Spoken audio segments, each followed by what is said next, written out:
Hi, it's Janet Fitch, and it is Writing Wednesday. I'm sorry that I'm late, but I'm getting ready to teach a weekend workshop this weekend in uh, writing from the senses. So I'm late. And if anybody is used to being a writer or used to writers, that you get very focused on what you're doing, and then you look up and it's like, oh my God, I'm late. So, anyway, welcome to Writing Wednesday. Um, and if you are taking the Writing from the Senses class this weekend, I'm looking forward to meeting you for the first time and get a lot of stuff going on for you. So, today I have a question from my off the out in the webuverse, and it's a good one. So, Brenda, if you have not given up on me, if you're here, it's her question. So, she asks about setting in terms of era and geography. For instance, when setting a story in a time a few decades back, how much detail is sufficient to evoke the time without boring people who lived through it? Okay, so if you're saying you want to do the 90s. Hey, Sinead. If you want to do the 80s, if you want to do the 90s, recent, remember that by the time your book comes out, you could be 5 more years down the line. That might take a while to get published, so it never hurts to think ahead.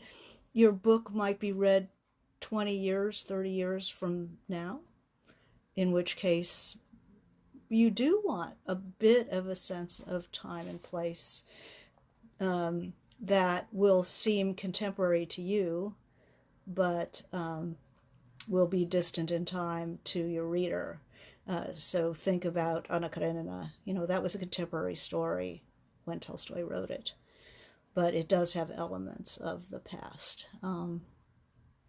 So I say uh, era and geography. Well, geography, you have to assume that people who are reading your work are not as familiar with the geography that you're describing as you are. And I think that you do want to make sure that you're getting everything's right.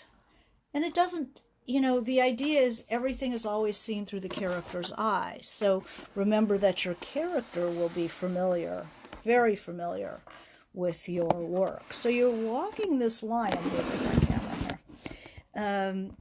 So you're walking this line between the character's familiarity with their world and sharing it with people who are not. And I have worked both in worlds that I am extremely familiar with and can go and look at, what I call stalking a location. So if you're taking my class this weekend, you'll become familiar with that phrase. You'll go and sit and look at your location that you've picked, and you can drive over there and sit and pick up details, light, what you're hearing, and in your description of the character's action, you include aspects of place. So, say I have a character living in Tahunga Sunland, which is a big riverbed, dry riverbed in Southern California, in the LA area, and has a certain texture to it. I always think of it as hot, dusty, dry, open. You can do a lot of stuff there that you can't do right in the heart of the city. You can go hunt lizards or run around in the rocks, and so have I have kids in the river bottom, out in the open country, prowling around, climbing rocks, um, hiding out, just going for a walk, just getting away from it all. And the distance back towards the house, you can see how far it is by off in the distance. I could see so and so sweeping the driveway. It gives you a sense of perspective, puts you in the landscape. Hi, everybody. Glad you're here. So the question is, how do you describe the details of setting, of era, geography in your work so that you're not boring somebody who's from there? You're not overdoing it, but you're setting geography, time, place for your readers. So you can do it in action, and then notice what your character would notice or not notice. I mean, Marina set in the starting at the end of World War I into the Russian Revolution. So we're talking about 1916 to 1921. And how do I bring Russia, Petersburg, Petrograd, 1921 alive, but not to the point that people get tired of it? You have to be deeply inside the character and wonder what they notice. It's harder to see the water that you are swimming in. So, but it's like a character doesn't pick up a telephone in 1920 and say, and the telephones we have look like this, and they have this, and I dialed the number this way. You have to do it from within the character. I called so and so, standing in the hall by the phone. The operator came on, and I made the call, and then I could hear the clicking of the transfer of the call. You're holding the earpiece. You might call it an earpiece. So then we're distinguishing a phone that's all in one for a phone that has an earpiece and the mouthpiece separate. So you don't have to say, and the mouthpiece is separate. You just say, I held the earpiece to my ear and leaned towards the phone and, to speak. So there's something I call licking the wallpaper, licking the scenery, and it's when people have done a lot of research, so they know, they're so excited about knowing how a phone worked or an outboard motor or whatever from a period, and they get too much into the detail that somebody who is from that era using that information does not notice. So you have to really put yourself in there, read books from an earlier period, and notice who does it well and who's licking the scenery. If it's a matter, of course, of how you'd start a car. It had a slow choke, or Mike had to go out and crank it.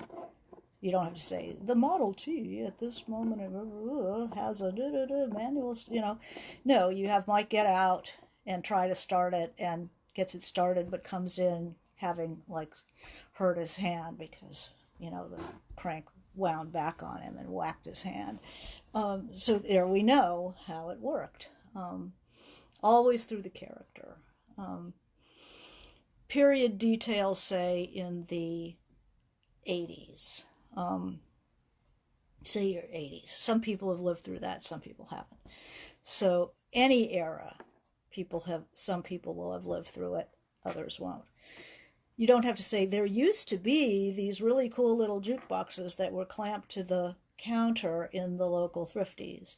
It's always through character. So we go into the local thrifties and we sit down, and Johnny puts a quarter in the little jukebox between us and punches in B4, his favorite, what would be, say a 50s thing, the roulette's beep beep, and it came playing out. The Mr. Carruthers behind the counter wiped out a soda glass and glared. He was not a roulette's fan. It's always strained through the character. How much to give? You always assume that people have never been where you're talking about. They don't know it. They're not familiar with it. They didn't live through the 50s. So if you're going to do the 50s, stay away from cliches. Stay away from, if you can, the poodle skirt. The drive-in. Maybe there's a drive-in, but it better be specific. You better not have done your research through, watching American Graffiti. We try not to strain our characterization of something through the characterization of another artist. It is much better to go to documentary, to go to nonfiction, to go to memoir, and get your information in a less curated way, because you're the artist. You want to curate it. You don't want to just regurgitate somebody else's art, because everybody will know. If you're in the 80s and you want to do subtle period detail, somebody, Deco was very big in the 80s, Art Deco, so the house was completely done a la Miami Vice. The glass brick let in a prisonish light or an aquarium light into the living room. Details like that. But don't step back. Fiction is not a play, so it's not like the curtain opens and then we describe in tableau the scene and then the character comes on. In fiction, we interact with the environment and we describe as we interact with it. So think about how the character's interacting, and then if you want to characterize the city, what's different about that city than anywhere else? What are you going to see there that you're not going to see somewhere else? Somebody goes by, in an oversized, the skinny kid in an oversized Lakers jersey. Oh, we're in LA. He's wearing a Lakers jersey. You give the impression of place. What makes the place unique? What will bring you in? Sound is good. I'll use all the senses. Why is Venice Beach different from Atlantic City? How are the crowds different? What is the water? Who's in the water? What are they wearing? What is their general state of health? I mean, you want to do it. You want to do it always through the character and bring it alive.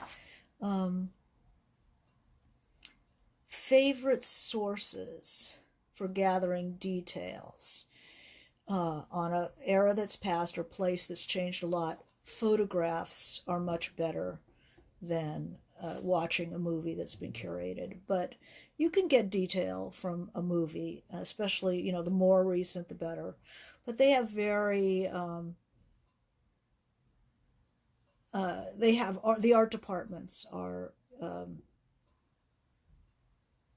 very well funded, much better research than we can do on a major film. But notice what is period and what's not going to be period. You see Dr. Zhivago, they look very 60s. They don't look anything like people looked in those times. I mean, in a revolution, you didn't have your hair done. You didn't have mascara. You didn't have bangs. The whole thing is a little off.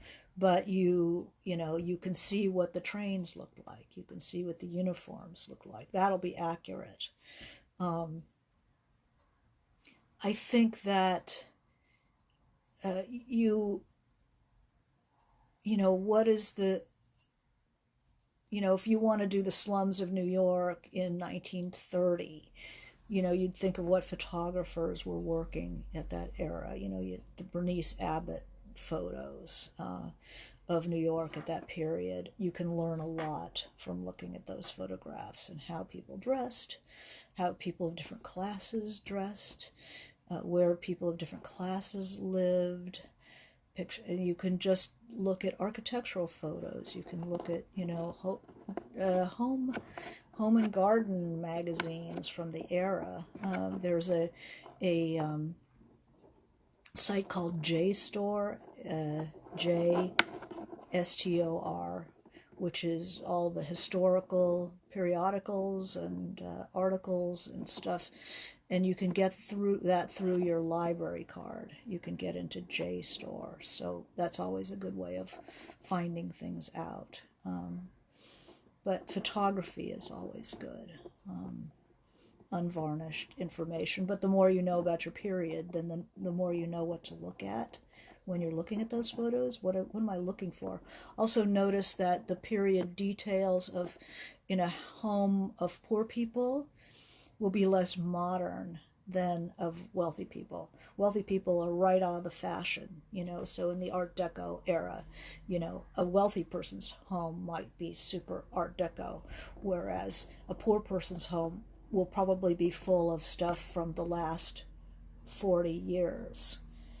So that's another way. It's a class marker, and it's also a more clear-sighted view of a time and a place.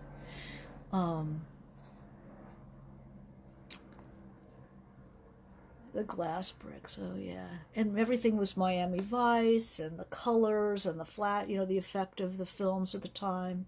So if you watch a bunch of films from your era, you'll get the advantage of seeing something set in that era.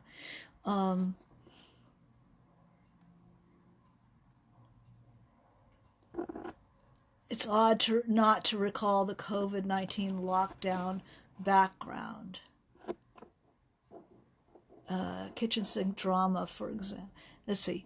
It's odd not to recall the COVID-19 lockdown background in your writing if your genre is not fantasy, but a kitchen sink drama, for example, even if the story is not about the pandemic. Yeah, your choice of what you'll write about will be definitely affected by our time and place, and our concerns will be reflected. But novels take a long time to write, and the historical moment can change back and forth. But as you've started writing about something, there will be a flavor of our time that will come into it, I'm sure. Let's see, what else can I talk about on this? Say I'm writing about the 2000s. Okay, so that's 20 years ago, say 2020, 2000. What were we interested in? What were the people there fascinated about? I mean, everybody was, just before it, was fascinated by the year 2000. Was everything going to crash? Take a look at that. I was deeply in little kid land, so I remember the kids' toys, like little toys where you had to take care of it every second. I even forgot what those are called, but I could look that up very easily. So there'll be, what gives that, what is that time, if you live through it, what do you remember most about it?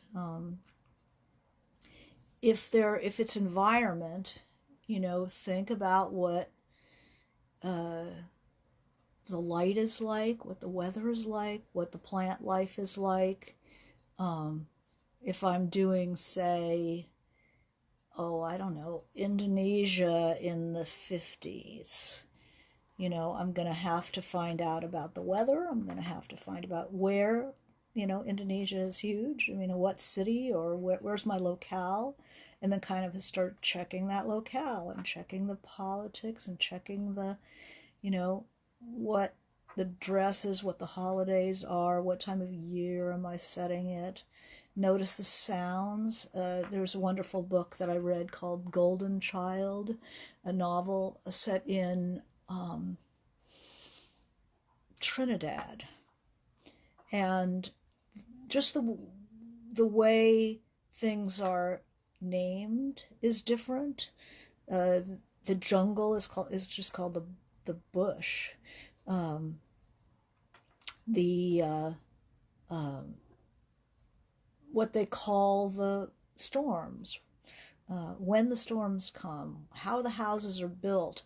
You don't have to tell us. In Trinidad, the houses are built up above ground because of floods. No, you just have people walk up, and the dogs may be sleeping under the house, and you get a sense of the architecture. And then when the floods come, they come underneath. So it's always how people are living with it. And what, if you were at the time, what would you note and what would you not note? Vintage newspapers. The news is very, very useful. The advertising is extremely useful. When I was doing my Russian Revolution books, obviously there was no advertising once the revolution hit, but a revolution will stop physical reality in terms of products and stuff. You don't have new fashion in the middle of a war or a revolution. The fashion will remain what it was before the war, before the revolution. What kind of cigarettes did they have? What kind of candles? What were some of the companies whose ads would be up on the billboards and sides of buildings? Virginia Woolf in To the Lighthouse. The character sees an advertisement for a circus on a wall. Kind of, it's part of the physical environment. The papers, the JSTOR, wonderful for that. Old magazines, even these advertising books. I have, like catalogs, Sears catalog replicas, or I have this thing, All American Ads. This is the early one, 1900 to 1919, and then I have a later one as well from the 20s, because I was writing a lot in that period. I could get a look at what kind of underwear did people wear. That gives you era, kind of, especially women's, kind of garments did they stuff themselves into? What kind of fashion was it? Men as well, did they have wide lapels, narrow lapels? These period details are very important, but don't slobber over them. Just use them in passing as people would have at the time. Too much and people get sick of it, Do we apply the same reveal of surroundings through character in memoir? Is it ever appropriate to state the scene? In memoir,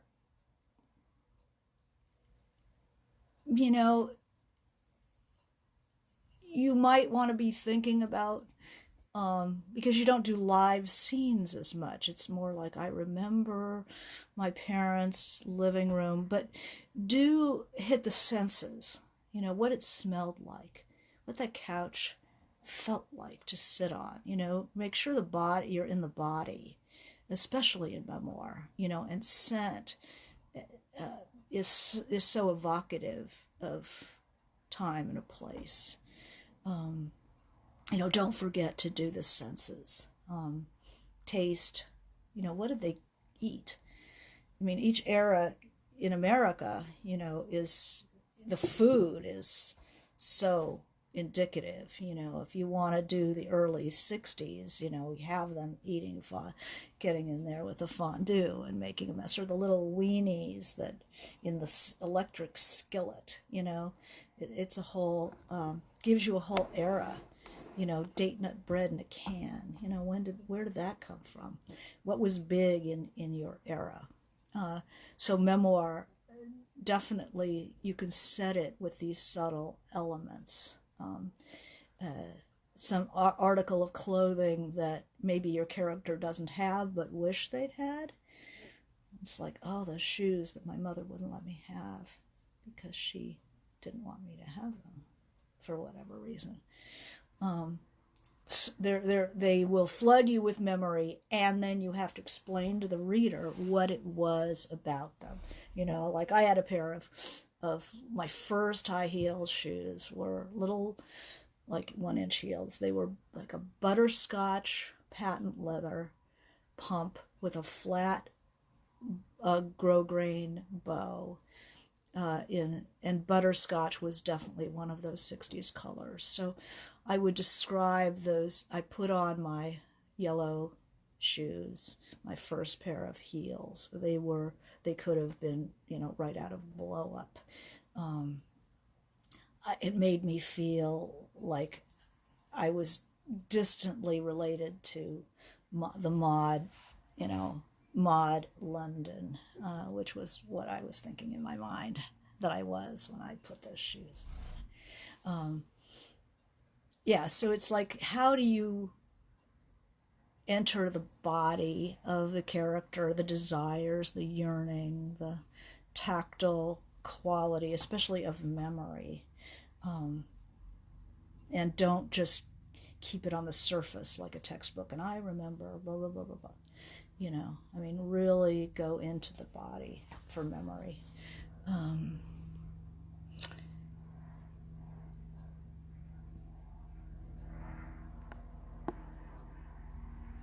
And then 2007, Christy said hers was 2007, finished a year ago. And just how do you characterize a time and a place?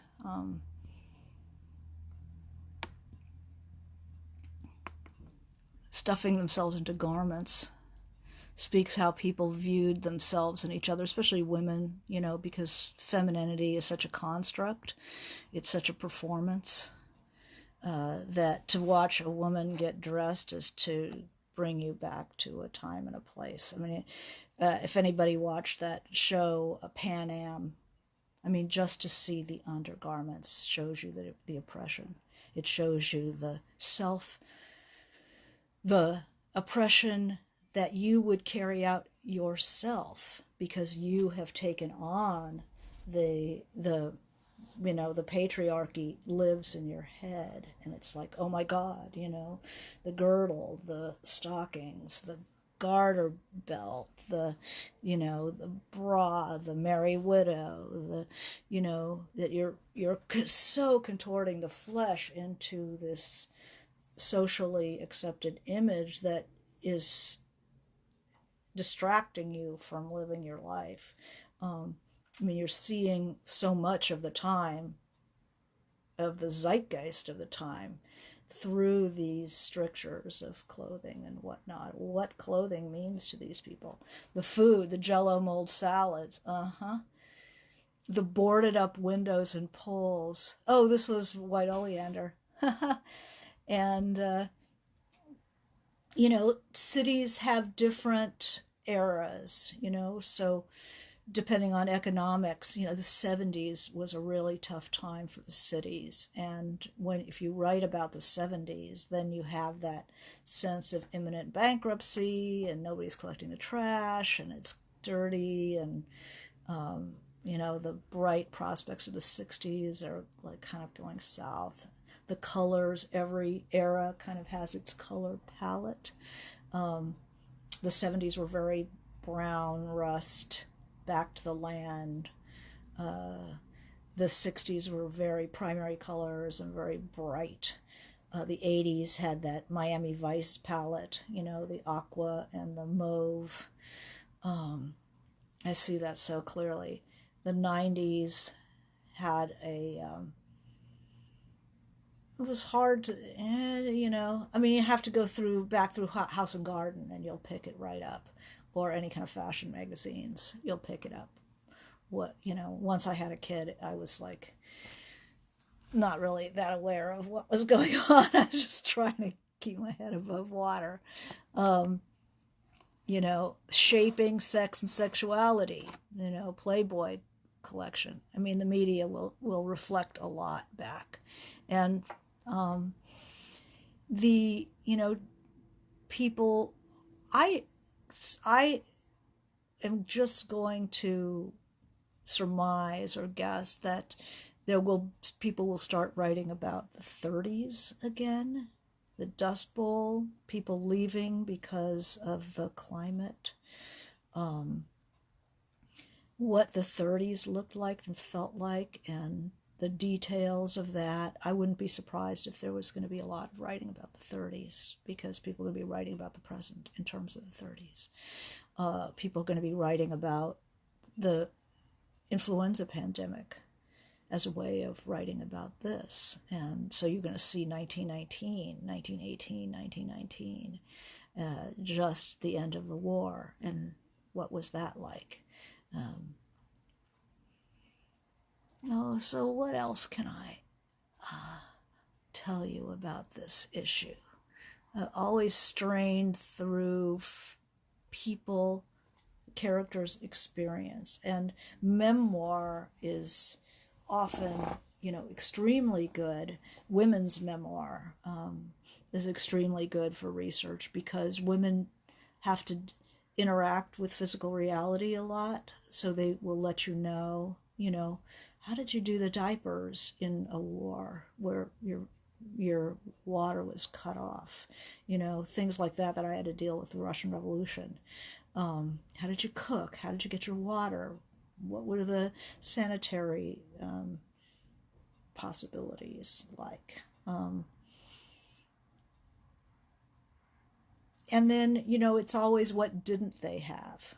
Where was technology when, if, say, you're writing something set in, like right now, I'm writing something set in 2012, which is already, 8 years ago. Technology then, did you tend to Google something? How did you look stuff up? Where was the phone at that point? 2000, where was the computer at that point? Where was the phone at that point? You're going to think about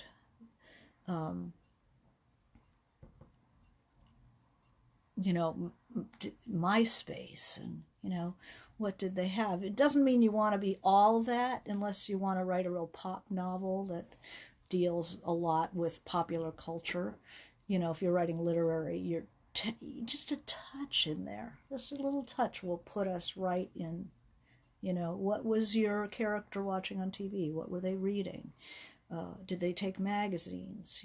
Try to at least give us some sense of what was going on. They could be in a bar, and there's I do that in Paint It Black, set in punk rock 1981, where my character's in a bar, and bars are bars, and they're, people are drinking, they're punk rockers, so already we're in a time and place. And my character looks up at the TV and sees Ronald Reagan and has a thought about him. But it's playing without sound. We're just in a bar, but the bar exists in the world, so the world is always going to be, suggested. I'm reading something right now called The Makioka Sisters by Junichiro Tanizaki. That's wonderful. I have to stop reading it. I have to make myself stop reading it because it's so fascinating. And a lot of it is kind of timeless, but it has so a lot of it is just Japanese, traditional manners and mores, but it is 1939 Japan, and a little bit of the China incident. That's all he says, the China incident. But it's like, something's going on there. The German neighbors moved back to Germany, and then a little later, that she wanted to go to Paris, but there were rumors of war. So it puts us in the time. Now we're starting to little bits and pieces, and there's starting to be more of them as we get closer to the outbreak of war. So we know it's coming. So it keeps us in there. People, the traditional sister wears kimono, but the youngest sister, the most modern, tends to wear Western clothing, and it suits her more. So they're putting us in the transition period here, and the attitudes about modernity and tradition. How did people feel about the good and the old and the new? The 70s was a time where there was a lot of interest in older ways of life. It was sort of a rebellion against the obliteration of culture, obliteration of objects. There became a fondness for the vintage, which just never hadn't been around ever. But there was this, where we have that today, where a vintage object is more prized than the modern thing. People were dressing kind of a 30s, there was like kind of a mishmash, but 20s/30s, but a 30s vibe, because the 70s was an economic downturn, and so they look back to the 30s. People pluck their eyebrows, people even get a perm, Marcel wave or perm. People watch movies like Bonnie and Clyde, Chinatown, so that's not depression, but they go back and forth. Paper Moon. There was an interest in the vintage, and in that era, They Shoot Horses, Don't They? Again, Depression era. And then, so if you were going to write about the 30s, if you're going to write about the 70s, you might also look at the 30s and see what they were looking at. Perm, you get your character perm, and you're already in the 70s. Especially if it's like, why did I do that? Or was it it's the end of the 70s that you get the perms. Always a research trip is always good. If you can't do research trips right now, Google Earth will help, but photographs, period photographs. Thomas Brothers maps. You remember what we had and what we didn't have in an era. And all you have to do is not say, and I looked at the Thomas Brothers map, but it's like, I pulled out a map to find John's house, or my mother couldn't read the map anymore. Phone book instead of, using just the phone didn't retain any numbers. People actually remembered numbers. That's a period detail. The unplowed sky, historical Rust Belt and Dust Bowl. Yeah. And you'll use that all day long. You'll use that information. So is there anything else on this question? We're talking about bringing the past era to life without licking the scenery. Oh, God, I remember a book people really liked was Stephen Millhauser's Martin Dressler. If anybody read that.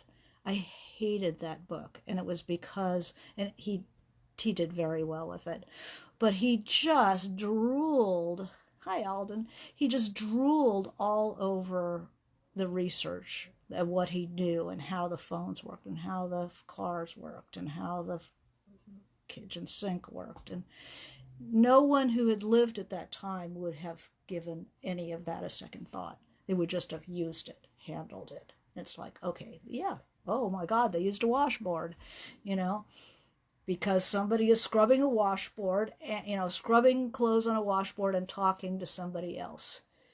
And then we see how they did their clothes. Okay. Is there a good online source for old magazines in a remote area? Always, I believe ABE Books, that's all of the used and rare booksellers put their stuff up. So you just have to think of your era and where would I get the information I want. I want House and Garden. I want American Girl magazine. I want 17 magazine. I want to see, see that kind of thing. And ABE should be a first place to look. And then you can if you have friends who live in big city. But people aren't getting out that much right now. So online, start looking online, and see what you can find, even in, swap meety kind of things. But ABE books for all items used. eBay. There definitely will be old magazines on eBay. It won't be cheap. It won't necessarily be like going into your local jumble shop and digging through the dusty shelves, because the old jumble shop usually isn't posting their stuff online. But you will be able to find a couple of magazines on eBay. That's another good source.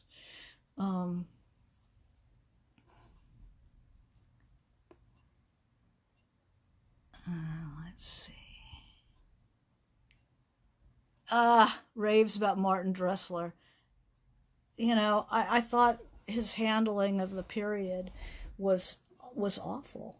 I think that Dr. Rao does it right. I think, you know, if you read something, there's so many good books that just said it. Marilyn Tex, Madeline Tex, T A Tax, wrote a book called Rivington Street, about the Triangle Shirtwaist Factory fire, 1911. And that has wonderful period detail that isn't overdone. So ABE, American Booksellers Association, ABE, American Booksellers something or other. I believe they do, and if they don't, go on eBay, because that's America's junk shop. Yeah, and characters stuck in a previous era. It's like, sometimes you look at a family and everybody's in their own era.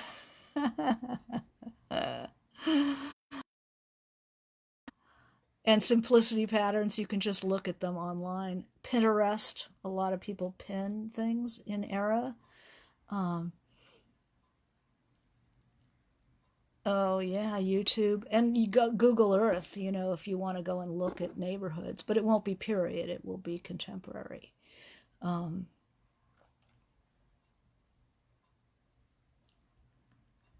but whatever it is that, you can get a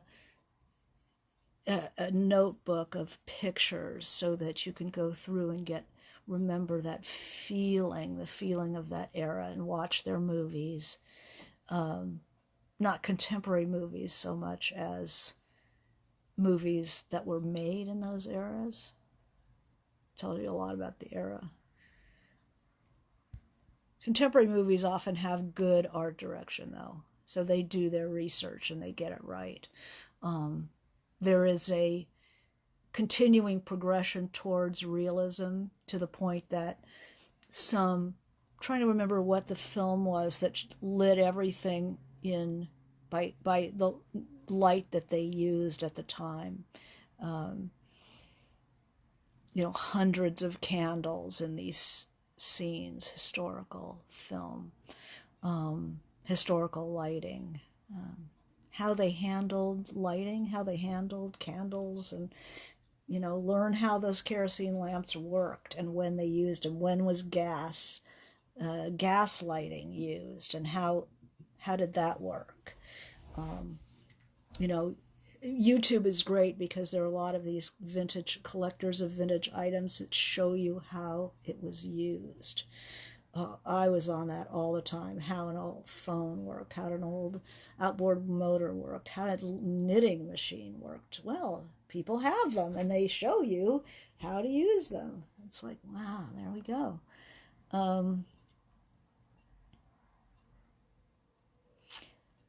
Also there's the kind of conflicts people had, kind of music. And yeah, people will have listen to contemporary music, and then there will be the older music, and what kind of dance did they do. where did they dance? What were the dance halls like? They didn't necessarily, depending on your era, before the radio, people went to dance hall and danced. There were more musicians in LA in the 30s, 20s, 30s, 40s, because people didn't sit home and listen to the radio. They went out and they went dancing like 3 times a week. Tremendous number of musicians employed. What did they eat? I love food because it's kind of shocking to remember what people ate. Who had ham radio? Yeah. How people refer to different wars at contemporary. So it's research. Okay. Well, I think we have exhausted our topic here, I hope. Well, we've opened it up anyway, opened the door up, and I want to apologize for being slightly late today. But definitely I'm getting ready for my class that starts Friday night. So it's Friday, Saturday, Sunday. There are still a few spots in Writing from the Senses at the communityofwriters.org. If you would like to join us. It's going to be 3 days. It's going to be pretty solid work. And I am really looking forward to it because the senses are so important and are so neglected. People completely forget that you have to put the character in the body of, that you have to put the reader in the body of the character. And that means you have to be in the body of the character and experiencing things, not just telling about things. All right. Well, wishing you good writing and all best wishes. Bye.